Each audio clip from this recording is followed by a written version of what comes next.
Assalamualaikum warahmatullahi wabarakatuh. Hari ini kita akan belajar ilmu pengetahuan alam modul 7 unit 2 dengan materi peredaran darah kita.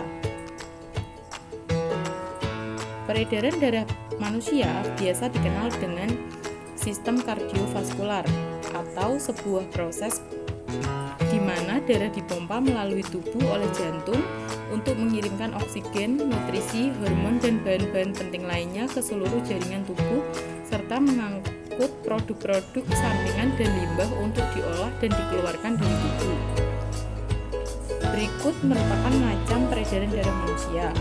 Di dalam tubuh manusia terdapat organ peredaran darah yaitu jantung dan pembuluh darah.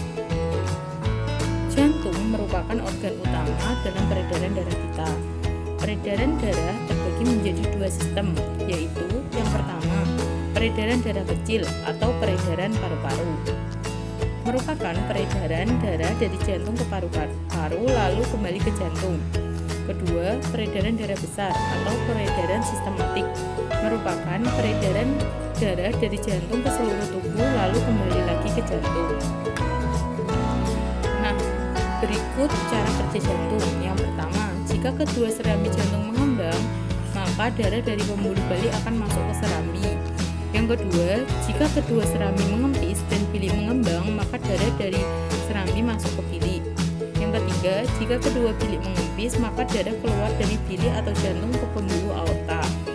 Jantung berfungsi memompa darah ke setiap bagian tubuh secara terus-menerus.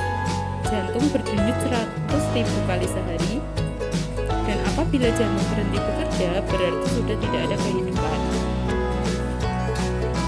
Nah, selanjutnya kita akan membahas mengenai pembuluh darah. Berdasarkan arah aliran darahnya terbagi menjadi: jika kedua serambi jantung mengembang, maka darah dari pembuluh balik akan masuk ke serambi. Jika kedua serambi mengempis dan bilik mengembang, maka darah dari serambi masuk ke bilik. Ketiga, jika kedua bilik mengempis, maka darah keluar dari bilik atau jantung ke pembuluh aorta. Di sini dijelaskan deskripsi pembuluh darah. Yang pertama yaitu pembuluh nadi adalah pembuluh darah yang mengalirkan darah keluar dari jantung.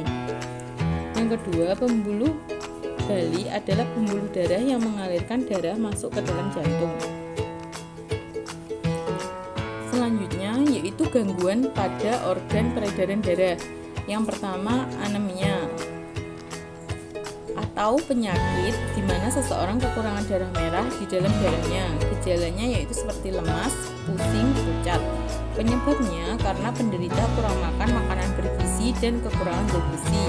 Yang kedua, leukemia, yaitu penyakit kanker darah yang disebabkan oleh meningkatnya sel darah putih yang terdapat dalam darah. Gejalanya yaitu merasa sangat lemas, tidak ada nafsu makan, tulang dan sendi sakit. Yang ketiga yaitu penyakit pembuluh darah jantung, keadaan di mana pembuluh darah jantung tersumbat karena adanya penimbunan lemak. Gejalanya terasa sakit di dada sebelah kiri. Nah, bagaimana cara kita menjaga peredaran darah agar tetap sehat? Nah, yang pertama, makan makanan bergizi seimbang akan membuat jantung kita kuat. Yang kedua, melakukan olahraga fisik secara teratur akan membantu memperlebar pembuluh darah dan akan meningkatkan kekenyalan pembuluh darah. Yang ketiga, melakukan cek jantung secara teratur. Yang keempat, hindari terlalu sering melakukan olahraga berat. Yang kelima, hindari makanan yang berkolesterol